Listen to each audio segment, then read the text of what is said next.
Assalamualaikum warahmatullahi wabarakatuh. Halo semuanya, perkenalkan nama aku Zulfa Hasina Syatira. Pada kesempatan kali ini, aku akan menyampaikan kesimpulan dari beberapa bagian buku Rahasia Magnet Rezeki yang udah aku baca. Yuk kita langsung ke PowerPoint-nya. Buku Rahasia Magnet Rezeki karya Ustadz Nasrullah mengajarkan kita cara menarik keberuntungan dengan menyelaraskan energi positif, pikiran, dan perasaan melalui pendekatan spiritual. Manfaat utamanya meliputi perubahan pola pikir atau mindset agar lebih tenang, mempercepat datangnya rezeki dengan cara Allah, dan menghilangkan mental block seperti rasa takut miskin. Secara spesifik, buku ini memberikan panduan praktis agar hidup Anda lebih damai dan penuh keajaiban melalui beberapa konsep utama. Di antaranya adalah pembersihan hati, pengelolaan energi, dan kisah inspiratif. Pada bagian pertama, ada suuzon merusak takdir. Suuzon atau berprasangka buruk merusak takdir dengan cara menjauhkan manusia dari sikap ikhlas, memicu keputusasaan, dan menutup pintu ikhtiar.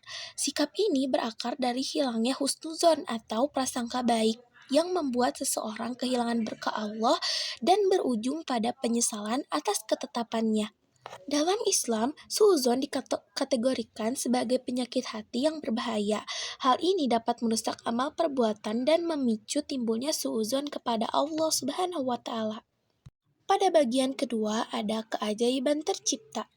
Aku dapat mengambil beberapa hikmah dari kisah inspiratif yang terdapat di buku Magnet Rezeki. Di antaranya ada pentingnya mengubah fokus. Kekuatan magnet rezeki dapat digunakan dengan cara mengubah fokus pikiran terlebih dahulu ke arah yang positif, agar segala sesuatu di masa depan tampak indah dan bahagia. Yang kedua, kita selalu ingat bahwa kita itu tidak sendirian. Kisah inspiratif yang berada di buku Magnet Rezeki mengingatkan pembaca yang sedang menghadapi masalah besar bahwa mereka tidak sendirian. Semua manusia terhubung dan sumber daya untuk membantu menyelesaikan masalah sebenarnya sudah ada di sekeliling kita. Pada bagian 3 ada fokus dan harapan. Setiap hari, manusia memiliki sekitar 60.000 pikiran. Jika seluruh pikiran tersebut difokuskan pada kebaikan, maka nasib baik pasti akan datang loh.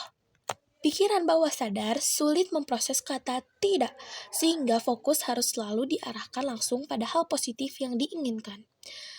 Seseorang yang secara realitas masih miskin tetap bisa hidup dengan fokus pada kekayaan atau merasa cukup dan puas. Fokus pada kebaikan dan kelimpahan diibaratkan seperti tanah subur. Di atas tanah subur tersebut, fokus yang bagus akan menumbuhkan sesuatu bernama harapan. Pada bagian 4 ada pernyataan-pernyataan kita. Allah tidak akan menciptakan manusia untuk miskin. Manusia sejatinya diciptakan di surga yang penuh dengan kemewahan. Semua manusia pada dasarnya sudah kaya, karena rezekinya telah dijamin oleh Allah di dalam Al-Quran. Mengatakan saya ini miskin atau menganggap orang lain miskin sama saja dengan menghujat Allah. Kata-kata negatif tersebut dinilai tidak pantas diucapkan kepada Allah yang Maha Pemberi. Saat seseorang meyakini takdirnya adalah kaya, maka Allah akan mendatangkan kekayaan tersebut kepadanya. Di bagian kelima ada suuzon menghambat rezeki. Nauzubillahi min dzalik ya. Pikiran negatif atau suuzon kepada orang lain merupakan faktor utama yang dapat menghambat atau bahkan menghilangkan rezeki dari sisi kita. Berprasangka buruk kepada sesama manusia pada hakikatnya sama dengan berprasangka buruk kepada Allah. Jika direnungkan lebih dalam, tindakan ini dapat dikategorikan sebagai dosa besar karena meragukan ketetapannya. Hambatan rezeki seringkali bukan karena rezeki itu tidak ada, melainkan karena perbuatan manusia itu sendiri melalui pikiran negatifnya. Berikut ini adalah kesimpulan kunci rahasia bagian 1. Yang pertama ada setiap pikiran adalah doa. Manusia berpikir sekitar 60.000 kali sehari. Setiap pikiran dianggap sebagai doa yang akan dikabulkan oleh Allah Subhanahu wa taala berdasarkan prasangka hambanya. Yang kedua ada law of projection. Melatih fokus pada hal-hal baik akan memancarkan energi positif. Menurut hukum proyeksi, apa yang ada di pikiran akan otomatis terwujud menjadi nasib kita. Dan yang ketiga ada dampak berhusnuzon. Berprasangka baik atau husnuzon membuat seseorang lebih mudah bersyukur, melihat sisi positif, dan mengundang keberuntungan dalam hidup.